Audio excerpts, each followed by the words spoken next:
Turongeye turabasuhuje cyane mwebwe mwese mudahwema gukurikira ibiganiro bya Nzuri Business Group Limited tuba ducisha kuri channel yacu ya Nzuri Market bijyanye n'imitungo itimukanwa nk'uko mubimenyereye, yaba igurishwa cyangwa se ikodeshwa iri hirya no hino mu gihugu, ndetse n'ibindi byose bigiye bijyanye no gusobanukirwa n'imikoreshereze y'ubutaka n'igishushanyo mbonera muri rusange. Twizere rero yuko mukomeje kugubwa neza nk'uko rwose duhora tubibifuriza. Tubifurije gukomeza kugira ibihe byiza ndetse no gukomeza guhirwa mu byo mukora byose umunsi ku wundi.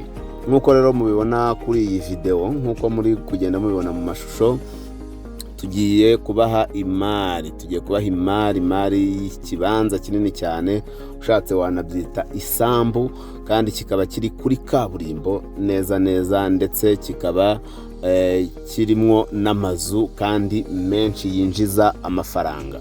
Ahangaha rero twabatembereye, akaba ari mu mujyi wa Kigali rwagati, ni mu mujyi wa Kigali mu karere ka Kicukiro, ahazwi nko mu murenge wa Kanombe, hafi cyane rwose.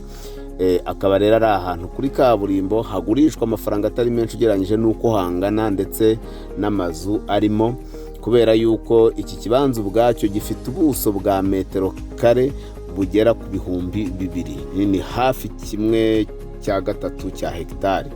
Ni ukuvuga ngo izi nzu zubatse mu kibanza gifite metero kare 2,000, ndetse zikaba zinjiza amafaranga agera hafi kuri miliyoni y'amafaranga y'u Rwanda, kandi ashobora no kwiyongera uko wagenda uzikoraho cyangwa se uzitaho zikamera neza kurushaho.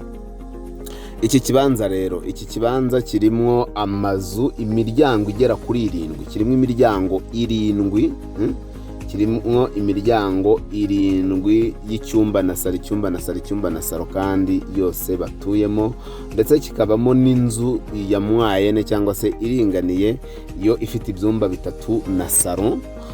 Hakabamo ndetse n'indi nzu noneho nini ya kadastre, mwakomeje kugenda muyibona, n'ubu turacyayibereka. Inzu nini ya kadastre ifite yo ibyumba 4, ikagira salo na saramanje, ndetse ikagira na toilette 2 zo mu nzu, ariko kandi ikagira n'ahagenewe ikikoni cyo mu nzu, ari nako ifite na annex yayo.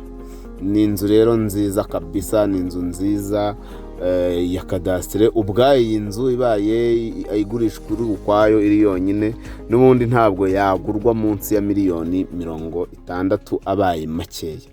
Hanyuma rero bigutera amatsiko yo kumenya ngo iki kibanza kirimo ayo mazu angana gutyo, amazu agera ku 10 yose hamwe, harimo n'izo nzu 2 nini.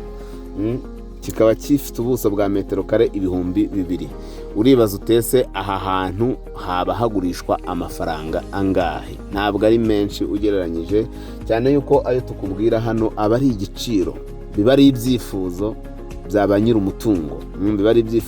nyir'umutungo, ariko nawe ukaza nka nyiri mafaranga, ijambo ryawe niryo riba rifite agaciro, ukaza nawe ukavuga uti nkurikije agaciro k'amafaranga yanjye, nkurikije uko aha hantu nahabonye, ndabaha amafaranga aya n'aya. Ayawe rero bivuze ngo niyo aba afite valeri, niyo aba bakeneye. Bivuze ngo rero rwose aha hantu twahaguha kandi ku mafaranga atari menshi cyane. Ni ukuvuga ngo dushobora kugukaturiza rwose ukahagura. Tubibutse yuko ari kuri kaburimbo, neza kuri kaburimbo. Amatsiko rero ntayabicishije amatsiko. Reka nongere mbibutse yuko muri Nzuri Business Group Limited tubasha kubakorera amapura cyangwa se ibishushanyo by'amazu, ndetse tukanabubakira kandi neza cyane. Si ibyo gusa rero, kubera yuko tubasha no kumanaginga imitungo yanyu itimukanwa, property management. Tukabashyiriramo abakiriya bakodesha, tukabafasha gukurikirana ko bubahiriza amasezerano, tukababishyuriza. Ngiyo kaburimbo, murabona ko ari kuri kaburimbo neza aha hantu.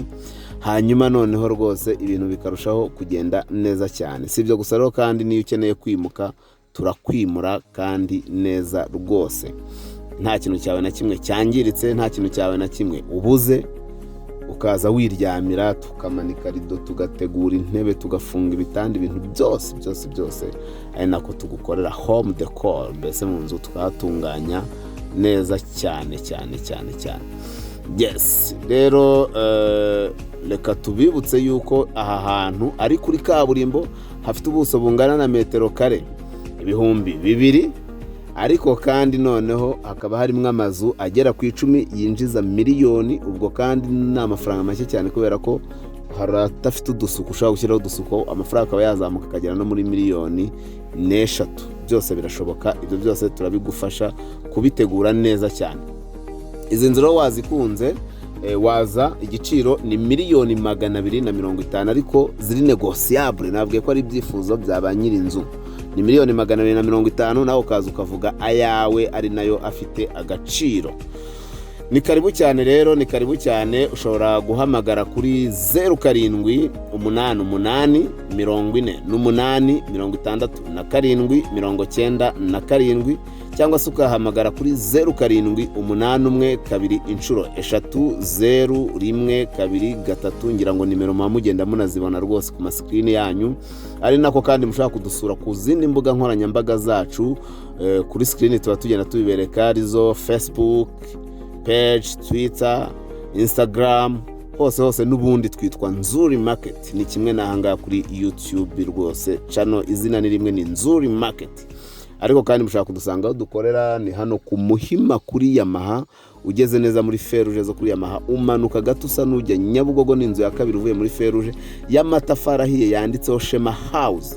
Dukorera muri etage yayo ya nyuma, umuryango wa mbere mu gikari hareba ku Gisozi. Ntimucikwe rero na Nzuri Business Group, kugira ngo mukomeze mukande subscribe kuri channel yanyu ya Nzuri Market, mukande subscribe, mukore share, kugira ngo rwose mujye mubona imari zose tugenda tubagezaho. Ari nako kandi nawe ufite umutungo utimukana ushaka kugurisha cyangwa ushaka kugura, waza tukagufasha kandi mu gihe gito cyane. Kandi subscribe, ujye ahari akazogera nako gakande, kugira ngo ujye ubona notification z'imari tugenda tubagezaho buri munsi n'andi makuru yose ajyanye n'imitungo itimukanwa.